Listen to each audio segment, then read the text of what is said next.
Ini kami, Pak Arina dan Kristiana, ada tugas terkait dengan pendidikan guru penggerak angkatan 7.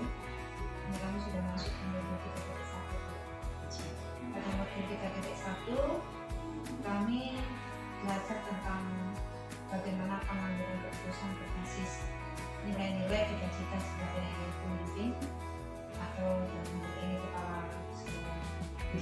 Sebelumnya saya ingin mengucapkan selamat kepada Pak Arina dan juga Bu Lis ya, yang sudah membawa nama sekolah ya untuk menjadi calon guru penggerak ya.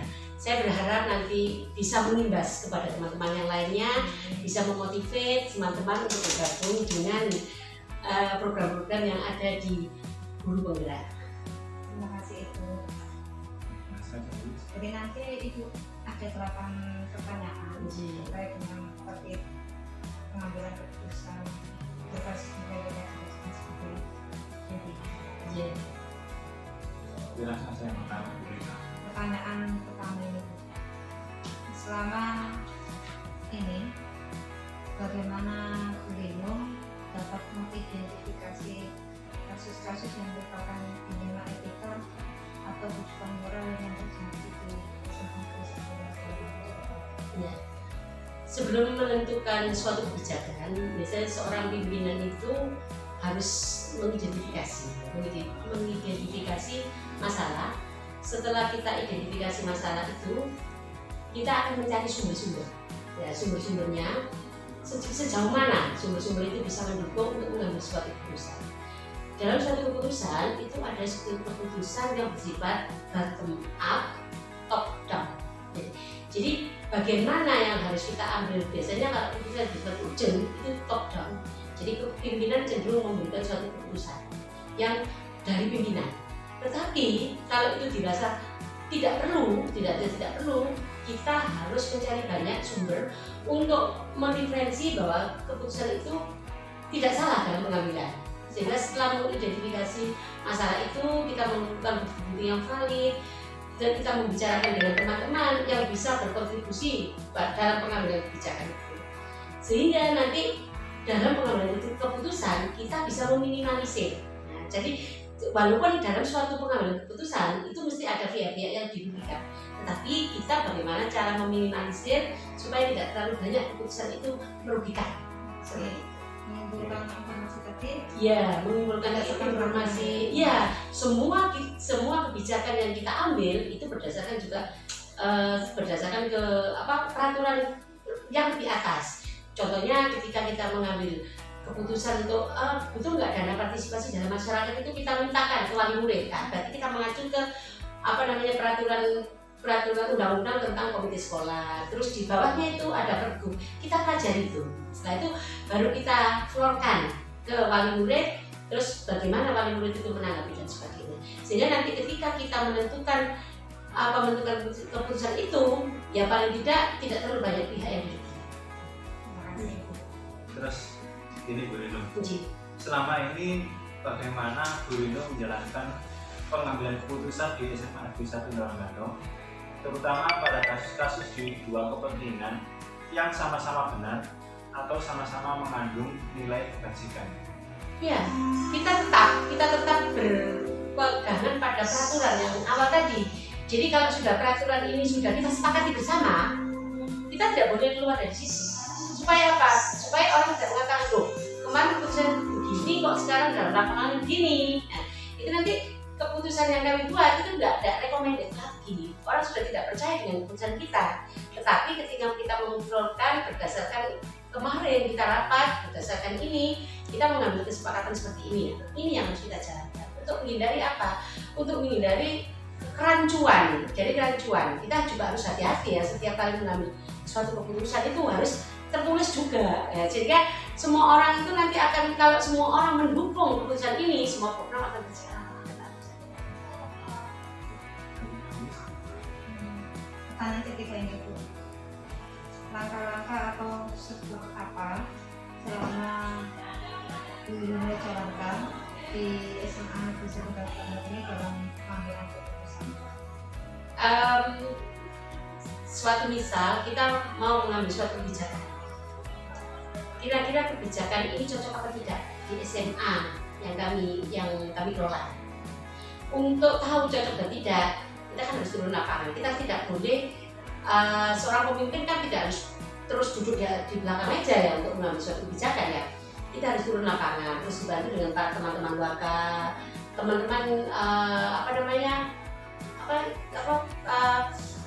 pengembang tim. Kami kan punya tim pengembang sekolah, rekan-rekan warga, kita kumpulkan semuanya. Ya, untuk itu mencari informasi kita sebarkan sejauh mana kira-kira keputusan ini bisa kita ambil. Kita sebarkan, mencari informasi, mencari data-data valid ya untuk mendukung. Sehingga setiap kali suatu keputusan atau kebijakan muncul harus ada data.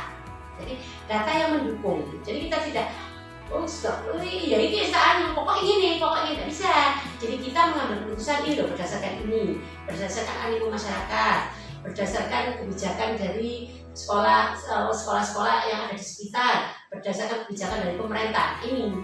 Jadi kita tidak boleh mengambil langkah sendirian. Kita harus turun lapangan, mengidentifikasi, mendengarkan pendapat banyak orang. Ya, itu nanti kita kumpulkan menjadi satu, terus kita saring, akhirnya menjadi suatu keputusan menjadi. Kita kan ada tingkatan analisis ya. Iya, harus kita analisis dari berbagai macam pendapat. Semua orang, semua pemangku stakeholder di sekolah itu boleh memberikan masukan. Yang nanti mungkin pada finalnya yang memutuskan itu tim pengembang sekolah. Nah, tim pengembang sekolah setelah selesai itu yang mempertanggungjawabkan kepala sekolah. Oke. Pertanyaan selanjutnya Bu Reno, hal-hal apa saja yang selama ini dianggap efektif dalam pengambilan keputusan, terutama pada kasus-kasus dilema etika? Kalau berbicara masalah etika itu kan hanya masalah pembiasaan. Kadang-kadang memang kita itu membicarakan sebuah etika itu memang agak sulit ya, karena tidak ada patokannya. Ya. Hanya kita sudah membuat suatu etika, misalnya anak tunduk pada peraturan sekolah, berangkat jam 7, salim pada bapak ibu guru apabila ketemu, itu sudah suatu etika. Ya. Nah, etika itu kan pembelajaran. Yang harus kita tata dulu adalah diri kita dulu. Ya, misalnya ketika saya mau mengeluarkan seperti itu, kita tata kita, terus orang lain yang mengamankan kebijakan kita, baru kan ke anak-anak. Kan kita nggak bisa mengatakan hubungan bapak ibu guru dengan anak-anak baik, tapi bapak ibu guru dengan bapak ibu guru tidak baik. Itu tidak bisa. Harus kita dulu dari bapak ibu guru senyum, ya dari kesadaran kita, bapak ibu kita layani anak-anak dengan penuh senyum. Karena itu bagian dari etika, attitude yang dibawa anak itu. Setelah bapak ibu guru mampu menjalankan ini, semua stakeholder yang ada di sekolah sudah bisa, baru kan kita turunkan. Anak-anak kita ajari sopan santun dan sebagainya. Anak-anak kalau berbicara jangan keras-keras. Nah kalau bapak ibu guru berjalan dengan mengeluarkan suara dengan yang tidak pada tempatnya atau bisa mengumpat, kan nanti tidak dipercaya dengan anak. Karena apa? Etika itu hanya kan pembiasaan yang berulang-ulang, akhirnya menjadi suatu norma. Oh ternyata di SMA Mandala itu kalau ketemu bapak ibu guru itu harus mencium tangan, harus selalu tersenyum. Oh bapak ibu guru kita ini menjadi modeling ya, modeling untuk anak-anak. Nah, kalau modelingnya sudah bagus, otomatis saya kira anak-anak juga otomatis bagus. Kami sederhananya seperti itu, sehingga apa yang kita bicarakan anak-anak percaya. Ayo jangan lupa senyum, nanti jangan dibalik, lah ibu saja merengut. Tapi jangan, oh iya ayo gini ya. Berarti kan bapak ibu dulu yang bapak ibu, staf tata usaha, karyawan dan sekolah, semua yang ada di sekolah harus tersenyum dulu, baru kita mengajarkan ini. Seperti itu kalau gambaran kami, karena pembiasaan. Karena sekali lagi pembiasaan akan menjadi suatu normal satu-satu, apalagi kita luar biasa. Iya, memang tentang ini. Apakah ibu memiliki sebuah jadwal tertentu ketika menyelesaikan sebuah kasus yang terjadi di SMA Negeri 1 Purwokerto, ataukah ibu langsung menyelesaikan di tempat atau memiliki jadwal untuk menyelesaikannya, bentuk apa prosedur apa yang ibu jalankan? Kalau kita berpatokan pada jadwal masalah ini harus diselesaikan hari Kamis, padahal sudah tidak, kita fleksibel saja. Jadi kita lihat dulu ya seperti yang awal tadi saya katakan bahwa mengidentifikasi tadi ya. Dan identifikasi kan akan muncul, oh ini harus cepat saya selesaikan. Oh ini tidak bisa saya selesaikan sendiri. Nah, misalnya yang bisa saya selesaikan sendiri ketika ada anak mengumpat, kan bisa saya selesaikan sendiri. Sini, tidak boleh. Kamu nggak boleh mengumpat, karena ini kan lingkungan sekolah. Kamu nggak boleh merokok, ini kan lingkungan sekolah. Itu kan harus cepat saya tangani. Tetapi ada hal yang tidak bisa saya tangani secara langsung. Ya, dan harus melibatkan banyak orang. Saya harus membicarakan dulu, apalagi misalnya berkaitan dengan etika. Saya harus berbicara, sopan apa tidak ya Pak, kalau kita menyebut Bapak Ibu seperti ini. Saya tidak boleh mengambil sendiri. Jangan-jangan menurut saya betul, tapi menurut teman-teman enggak. Akhirnya kita sering berbicara itu kan lebih nyaman Pak. Oh jangan Bu, soalnya Bapak ini temperamen begini. Nanti kalau Ibu begini, nanti ayo dia boleh naik. Apa kalian jenengan dulu? Boleh Bu, nanti bisa dibantu teman-teman BK atau itu untuk menyelesaikan. Nanti bisa mentok, nanti kita bersama Ibu. Kan nggak harus saya juga. Walaupun nanti koordinasinya kan dengan saya. Tetapi kalau misalnya saya butuh teman ya, butuh teman misalnya kehumasan ya, kenapa tidak? Mereka kan juga calon-calon yang nantinya akan memimpin gitu ya. Jadi kita belajar bersama kalau saya kata. Bagaimana Ibu? Jenengan mampu apa enggak menyelesaikan ini? Oh bisa Bu sayang. Oh Bu, kalau ini harus dengan bagian Ibu. Oke, kalau gitu jadi gitu. Jadi kita kooperatif aja. Ya, jadi kok saya terlalu tegang ini harus saya selesaikan besok. Ini harus saya tidak. Kita identifikasi. Lalu manusia mendadak harus butuh waktu, butuh teman. Terus Bu, hal-hal apa saja yang selama ini menjadi tantangan dalam pengambilan keputusan, terutama yang mengandung kasus-kasus di etika? Tantangannya apa yang dialami oleh kepala sekolah biasanya? Memang tantangan sebagai pimpinan itu memang meyakinkan. Contoh saja ya, saya bisa memberikan poin-poin tertentu pada anak-anak, tidak terlalu sulit. Ya, tapi kepada Bapak Ibu guru kan saya kesulitan. Karena merokok itu sudah bagian dari jiwanya. Ketika saya tanya, Bapak kok jenengan mendirikan sekolah biasa? Itu kan butuh waktu nggak sekali 2 hari. Itu kan sudah bagian dari etika. Anak-anak tidak boleh ada tulisan benar besar banner dilarang merokok. Terus bapak guru merokok. Terus anak-anak tidak boleh merokok. Misalnya anak-anak kamu jangan merokok. Kalau anak-anak saya poinnya kan nggak apa. Anak kamu kalau gitu saya carikan sekolah yang boleh merokok. Anak tidak, iya Bu saya tidak saja. 3 gampang saya. Karena kita sudah komitmen sejak awal. Tetapi dengan Bapak Ibu kan saya tidak berkomitmen. Harus ada suatu pendekatan apalagi dengan etika. Jangan-jangan kita singgung, Bu saya ini kalau tidak merokok, saya tidak bisa mikir, saya tidak bisa dampingi Ibu kalau saya tidak merokok. Nah ini ya, itu kamu temperament itu Pak di situ, Pak ini ya. Jadi kalau berkaitan dengan etika memang kita harus betul-betul pelan ya. Ya benturannya itu dengan teman sendiri atau dengan anak-anak itu tidak apa-apa. Anak-anak itu lebih gampang, poin-poin orang tua kita panggil. Sekarang masa istrinya saya panggil, anaknya apa saya panggil di sekolah, bapakmu merokok ya, nggak bisa. Ini perbedaan ya yang harus penjenengan pahami. Kalau sudah masalah etika, itu sudah masalah personal. Masa saya terus ke dinas saya laporkan. Ketika saya melaporkan ke dinas saya, berarti beliau tidak mampu itu membuat dia tidak merokok. Padahal anak tidak merokok. Akhirnya mungkin solusinya Pak tak kayak ngomongin bau ya Pak merokok. Pokoknya jangan sampai siswa tahu. Ya. Itu juga kendala loh, kadang pusing ya, kepala saya kadang letak, darah. Ini kan harus terus kita ingatkan. Dan kalau bisa kan jangan hanya kepala sekolah saja yang mengingatkan, ya semua teman. Karena ini kan berkaitan dengan citra. Kok jangan-jangan anak ngomong, walah bapak orang ngerokok itu. Ya, padahal yang merokok mungkin 1 dan 2. Ya mungkin 3 dan 4 dan 5 ya. Tapi seperti itu, memang kendalanya itu dilakukan sendiri. Kalau dengan anak tidak ada.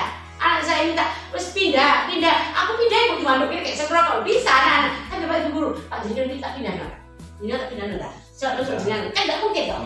Ya kan? Ya ini yang kita dilematis itu karena dengan partner kita ya dengan kemauan dengan hati berdekatan Pak maksudnya.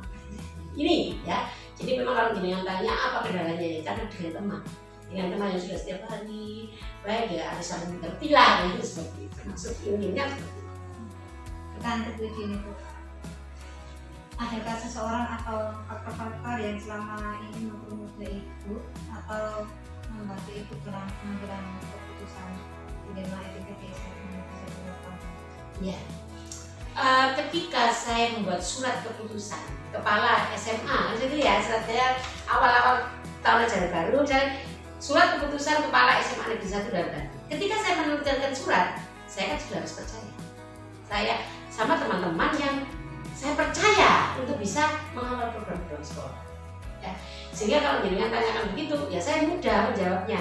Ya dengan jajaran kami, ya, dengan jajaran kami. Ngapain mereka saya berikan surat keputusan kalau mereka tidak saya ajak berpikir. Nah, mungkin nanti dalam perkembangan, kalau bapak ini kayaknya cocoknya diajak berpikir tentang jalan-jalan. Misalnya, kalau bapak ini tentang mengembangkan sekolah bagaimana ke depan. Kalau bapak ini selalu punya inovasi. Seorang kepala itu kalau menunjuk, itu kan sudah banyak pertimbangan. Juga sudah banyak masukan dari mana-mana. Bahkan mungkin dari kepala sekolah sebelumnya atau dari teman-teman sebelumnya, oh di SMA ini bu yang bisa bekerja dengan baik, ini kan seperti itu. Terus kita akhirnya menyaring, oh ini keputusan. Jadi nggak semena-mena, wah seneng, like dislike, itu membahayakan. Kenapa? Ketika dia like, tidak apa-apa. Kalau sudah tidak dislike dengan saya tidak apa-apa dengan teman yang misalnya banyak menentang saya, tetapi itu demi kebaikan. Maksud, jangan bu, kalau seperti ini bu, karena ibu bukan orang sini, ibu budayanya tidak paham, jangan ambil yang ini bu. Bagaimana untuk orang sini? Seperti ini bu, berarti kan saya harus menerimanya. Pola tentang, tidak bisa. Oh berarti, jadi ini memang ya pimpinan itu harus punya kelebihan. Ya kelebihan untuk melihat, oh ini cocoknya saya ajak berpikir tentang keuangan. Atau nanti mikir duit, tapi di mikir pekerjaan yang lainnya kok angel. Oh berarti ini yang saya bicara. Kan dari berbicara akhirnya kita menyimpulkan bahwa jajaran saya semuanya saya ajak berpikir. Hanya ya harus mendukung kita. Kalau tidak mendukung kita, buat apa saya angkat? Buat apa saya SK-kan? Kan sederhana gitu. Terus ini pertanyaan yang terakhir itu, dari semua hal yang telah disampaikan tadi, pembelajaran apa yang didapat dari pengalaman ibu menangani kasus-kasus di rumah ini? Ya pengalaman saya sebanyak, ya kadang-kadang memang pengalaman itu katanya guru yang terbaik ya. Jadi memang berangkat dari pengalaman kita bisa menyelesaikan satu dengan yang lainnya. Kadang-kadang saya karakter orang yang mau saya ajak. Iya, karakter. Kalau betul karakternya orang lebih open, kan susah kan introvert, rada mokongan. Enggak bisa sekali, ngandani ini enggak bisa sekali. Misalnya Mbak, dilihat anak-anak masa kok telat aja sih terus. Misalnya kan seperti itu kan, itu bagian anak kan sudah merupakan etika, sudah attitude, perilaku nih Bapak Ibu. Ini kok bolak-balik enggak peluk Bapak nih. Jadi saya berdasarkan pengalaman itu, saya harus memilah-milah. Mungkin pendidikan dengan jenengan berbeda, karena jenengan punya karakter yang berbeda, jadi nggak bisa ditebak ya. Hanya kalau keputusan yang maksudnya yang secara umum saya floor bisa dijelaskan. Bapak Ibu jam 7 tepat, Bapak Ibu kalau ke sekolah nggak boleh pakai celana yang ibu kesannya feminin. Jadi Bapak Ibu nanti kalau ini seperti ini, itu kan hanya secara surfacial untuk semuanya peraturan yang saya berikan. Tetapi ya tadi nggak masalah etika ya, perilaku itu harus secara pendekatan individual, karena itu tadi yang saya pertimbangkan juga supaya tidak berbenturan dengan karakter. Saya yakin sepanjang kita manusia bisa dimanusiakan nih Mas ya. Berarti berpikir beringat ganti ya berulang bola bagi apa sungkan ya. Tidak apa-apa mungkin dari berulang kali akhirnya saya akan sungkan dan jangan kali sekarang aku ini dihubungin aja ya. Mungkin itu upaya saya sehingga saya berdasarkan pengalaman kita iya harus karakter teman-teman kita, bukan karakter kita tapi teman-teman gitu. Alhamdulillah Iya. Bapak pertanyaan kami katakan itu masih perjalanan yang luar biasa. Terima kasih. Dan nanti juga sudah menjadi pelajaran kami ke depan. Ya tetap semangat ya. Masukan positif buat kami. Iya tetap semangat. Iya karena cepat atau lambat penjaringan berdua ini adalah calon-calon pemimpin kita. Ya. Jadi ya mungkin bisalah, walaupun saya juga bukan model yang baik buat penjaringan, ya monggo yang bagus dengan Ade, yang kurang bagus, jadi kan bisa memberikan masukan, ya. Oke, estafet berikutnya. Terima kasih atas Nggih. waktunya, semoga manfaat. Amin amin ya Allah. Ya. Terima kasih, Bu. Ya, waalaikumsalam warahmatullahi wabarakatuh.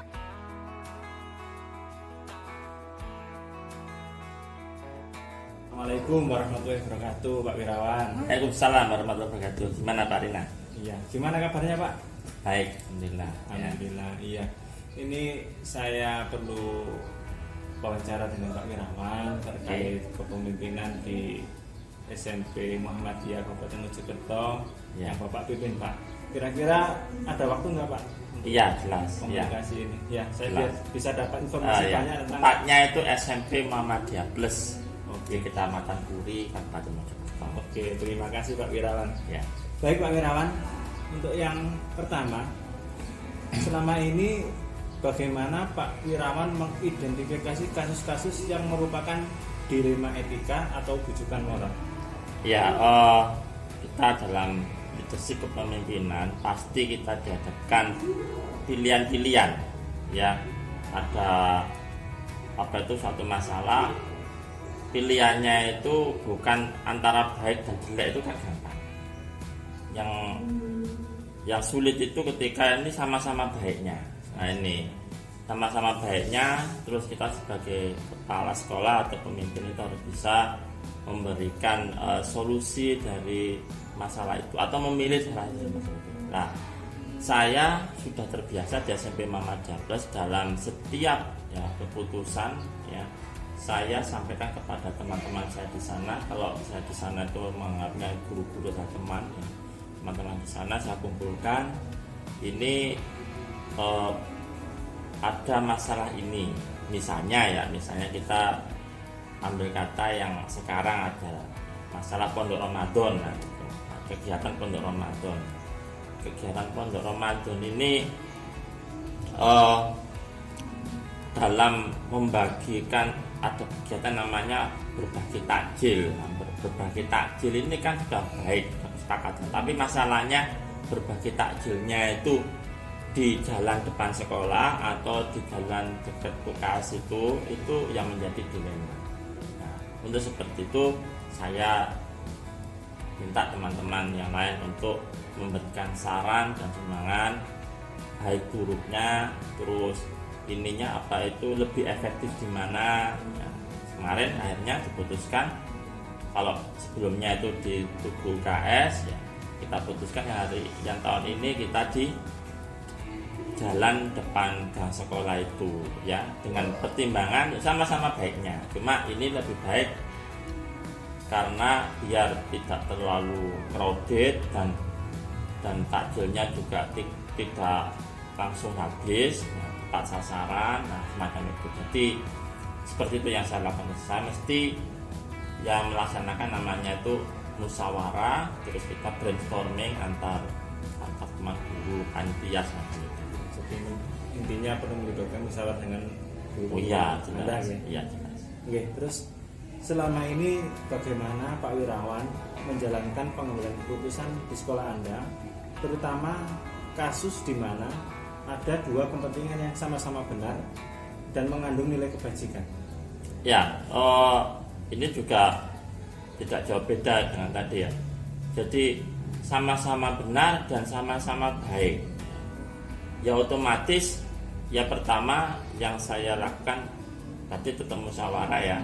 Terus saya mengambil yang mana itu teman-teman guru itu bisa menjalankannya. Nah, jadi kan yang baik itu baik, tapi belum tentu yang satunya itu dijalankan dengan baik, satunya apa itu dijalankan dengan terpaksa mungkin ya. Nah, itu yang saya tentukan biasanya. Jadi yang teman-teman bisa menjalankan itu yang apa itu mesti saya tentukan di situ dengan pertimbangan. Yang kedua, sama-sama baik itu juga kita penekanannya kepada jangka panjang. Jangka panjangnya itu untuk sekolah ini, kepentingan sekolah ini bagaimana? Contohnya ya, kemarin itu dalam memilih IKM itu apakah merdeka berbagi, merdeka IKM yang merdeka berubah ataukah yang berbagi, itu sama-sama baik kan.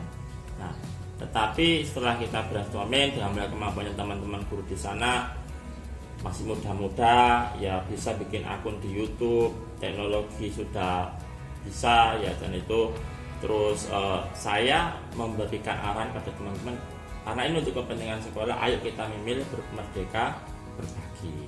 Nah, dan itu kan kalau sekolah tidak kita konsultasikan ke teman-teman, tidak kita berikan arahannya, kepentingan itu, mereka jelas akan merasa keberatan.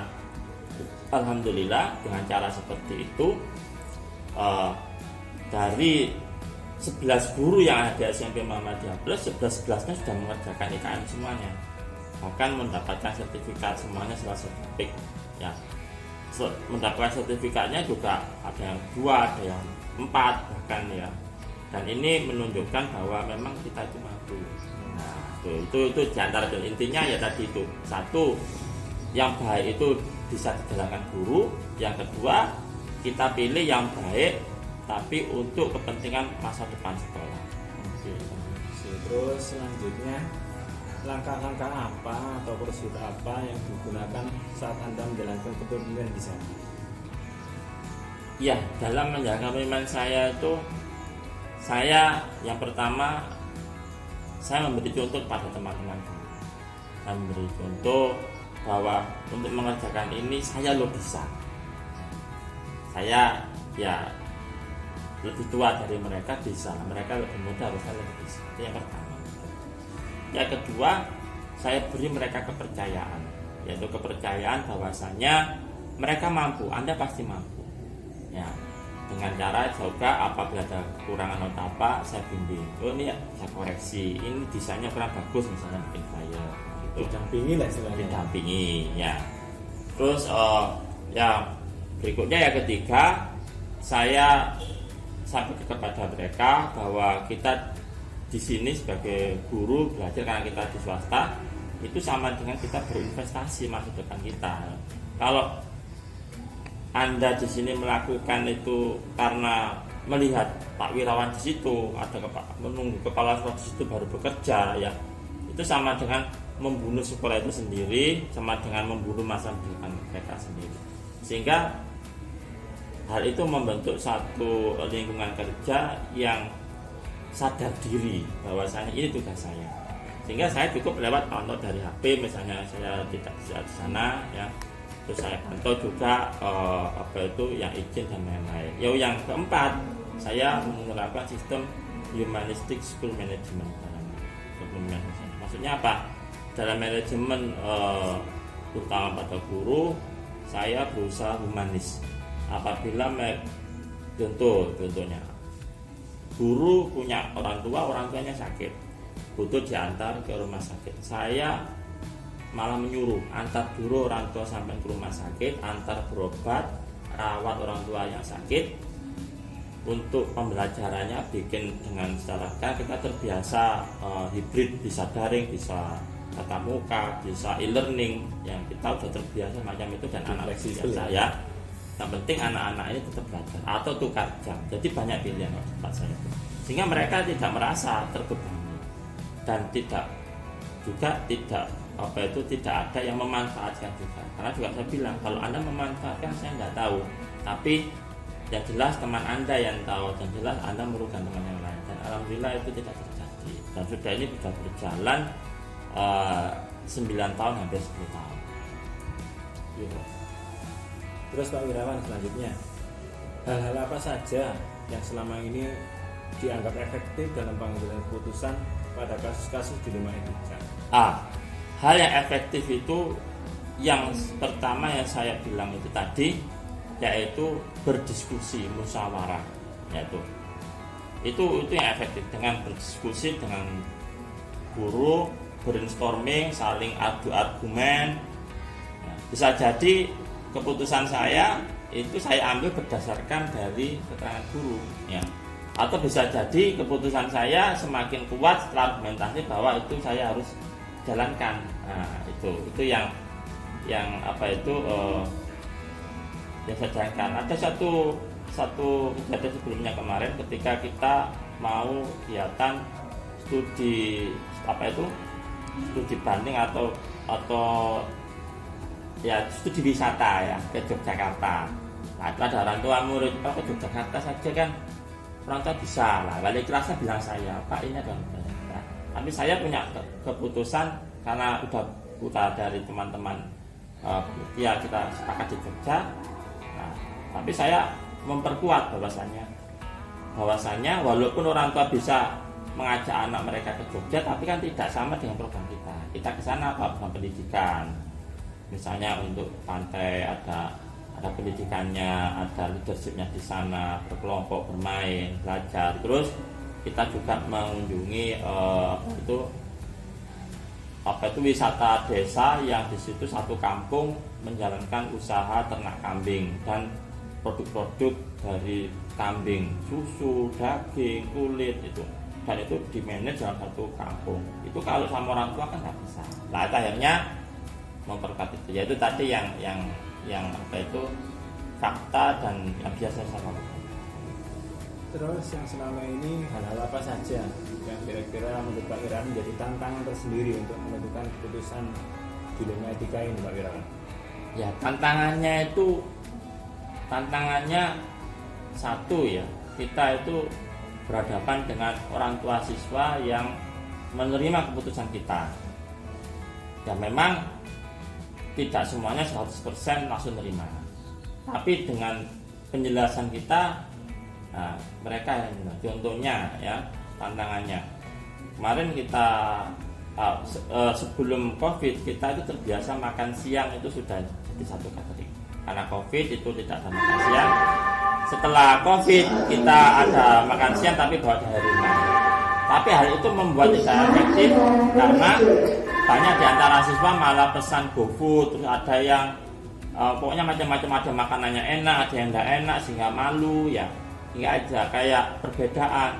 Saya melihat itu, saya putuskan kita kembalikan seperti sebelum COVID, kita pakai catering, makan bareng sama menunya. Nah itu orang tua ada protes, nah semacam itu. Nah itu tantangan itu. Nah maka apa yang saya harus lakukan? Ya protes itu saya jelaskan bahwa ini sudah berapa tahun berlalu, sudah sejak awal ya. Terus saya tunjukkan fakta-fakta anak-anak ini kalau makan dari luar itu kalau ada apa-apanya jelas sekolah kena ya. Kita menggunakan prinsip itu kan penjagaan ya, itu menjaga sebelum terjadi, bukan setelah terjadi baru kita melakukan solusi. Kalau bisa sebelum yang terjadi negatif kita sudah potong itu. Terus kedua, saya tunjukkan juga bahwasannya ada anak-anak yang menunya tidak enak, akhirnya dia minder. Mereka lebih berkelompok, akhirnya yang makanannya enak-enak kelompok satu. Nah ini kita hilangkan. Alhamdulillah itu dengan malah sampai perdebatan yang sengit, tapi tetap kita punya prinsip harus dijalankan. Konfliknya itu memang ada pergesekan dengan wali murid, tapi dengan iring waktu ternyata apa yang kita tentukan sudah benar dan sekarang akhirnya mayoritas sudah menerima. Seperti itu yang kita. Baik, ada komplek ya Pak Irawan misalnya. Oh iya. Kemudian Pak Irawan, apakah Pak Irawan memiliki jadwal tertentu sebuah penyelesaian kasus di mana dilema etika? Apakah Anda langsung menyelesaikan di tempat itu atau Anda memiliki jadwal untuk menyelesaikannya? Bentuk atau prosedur seperti apa yang Anda jalankan? Jadi langsung eksekusi atau nunggu proses dulu dijadwalkan atau seperti apa Pak Wira? Dua-duanya saya jalankan Pak. Yang terjadwal itu biasanya untuk memang kegiatan terjadwal. Ya, seperti kita sudah ada outing class. Kita sudah ada program outing class. Nah itu sudah terjadwal. Nah untuk menentukan keputusan outingnya ini kemana? Mau ke Terawas ataukah kemana? Atau ke Jogja? Atau malah mungkin ke luar negeri? Ya, ini kan butuh ini. Nah itu terjadwal. Tapi ada juga yang dilema dilema etika tadi ya, yang memang itu spontanitas dan itu butuh butuh spontanitas juga penyelesaiannya. Maka seperti itu saya harus segera, misalnya hari itu juga saya harus kumpulkan teman-teman, kita diskusikan ini penyelesaiannya bagaimana. Yang jelas kalaupun itu tidak memungkinkan tatap muka, kita diskusinya via WA. Yang penting kalau memang itu membutuhkan darurat, maka keputusannya harus darurat. Jika saya sampai memberikan solusi kepada wali murid di sekolah saya, kalau ada masalah lapor sampai kepala sekolah, kita kasih garansi 2 kali 24 jam masalah itu selesai. Mantap Pak Irawan. Iya, harus. Terus karena kita sekolah swasta. selanjutnya, adakah seseorang atau faktor-faktor apa yang selama ini mempermudah atau membantu Anda dalam mengambil keputusan dalam kasus-kasus dilema etika? Oh pasti. Bahkan bukan seseorang. Saya memiliki 1, 2, 3 guru yang memang sejak awal sudah lama ikut kita, ya. Terus dia mengenal bagaimana saya memimpin dan lain, ya. Dan 3 orang ini sudah bisa memprediksi kalau seperti Pak Wiran mesti keputusannya seperti ini. Nah, itu mempercepat sekali. Dan bahkan seringkali pemikiran dari teman-teman ini, yaitu dari 3 ini, Pak Haji, Pak Yudi, Pak Ferdi, ini punya kemampuan berbeda. Kalau Pak Haji itu punya kemampuan dalam hal ini teknologi IT-nya sama kepada keorganisasian di Muhammadiyah. Yang Pak Yudi itu punya kemampuan dalam bidang wali murid ke siswa itu lebih bagus. Kalau Pak Ferdi ini ke laporan kedinasan dia lebih mahir. Jadi ketiga orang ini sangat membantu saya dalam mempercepat pengambilan keputusan. Jadi punya kontribusi masing-masing ya Pak? Oh iya. Sesuai dengan kapasitasnya. Terus ini yang terakhir Pak Wirawan, dari semua hal yang telah disampaikan Pak Wirawan tadi, pembelajaran apa yang dapat Anda petik dari pengalaman Anda untuk mengambil keputusan dilema etika? Ya, mengambil keputusan dilema etika ya dari pengalaman saya. Kita yang pertama harus percaya dengan rekan kerja kita. Ya udah, kalau nggak percaya percuma. Yang kedua, berikan rasa nyaman bagi mereka dalam bekerja, dalam mengambil keputusan. Yang ketiga, lindungi anak buah ini atau rekan kerja ini. Kalau sudah kita putuskan bersama, kita lindungi apabila ada dampak negatif dari apa yang sudah kita putuskan. Jangan malah menyalahkan. Oh, ini gara-gara kamu enggak. Saya selalu melindungi dari teman-teman guru dalam menjalankan yang sudah kita putuskan. Ya, contohnya misalnya ketika kita putuskan anak yang melanggar ini harus digundul. Ya, sering itu. Nah, itu orang tuanya protes, maka saya yang maju walaupun yang gundul itu murid yang gundul adalah guru. Ini sehingga guru ini merasa aman ketika menjalankan proses lindungi. Ya, itu yang bisa saya ambil di situ. Jadi memberikan rasa aman dalam bekerja, memberikan rasa aman dalam menjalankan tugas di sekolah itu juga penting, ya. Dan yang kelima yang utama juga yaitu komunikasi. Komunikasi secara profesional sama secara personal itu penting antara kepala sekolah dan guru. Sehingga dalam pengambilan keputusan semacam itu ya dalam itu lebih mudah dan kita lebih bisa memahami karakter guru masing-masing dan guru-guru juga bisa memahami oh ini harus jalankan seperti ini, kenapa harus seperti ini. Jadi mereka bekerja dari hati. Itu yang bisa saya ambil ya hikmah dari kepemimpinan. Terima kasih Pak Wirawan, Ya. banyak informasi penting yang saya dapat dari Anda sebagai pemimpin di SMP Muhammadiyah Plus ya. Ya. Situ banyak hal positif yang merupakan nilai-nilai kebajikan yang diambil adalah memang keputusan dari berdasarkan untuk kepentingannya siswa, Iya, kebutuhannya siswa. Saya rasa itu Pak Wirawan, mudah-mudahan ada guna dan manfaatnya. Amin. Semoga ilmu yang Anda tularkan dalam kepemimpinan Anda di sekolah Anda bisa tertular ke kami yang ada pembelajaran di sekolah kami. Ya, siap. Terima kasih atas waktunya. Ya. Assalamualaikum warahmatullahi wabarakatuh. Salam terhadap.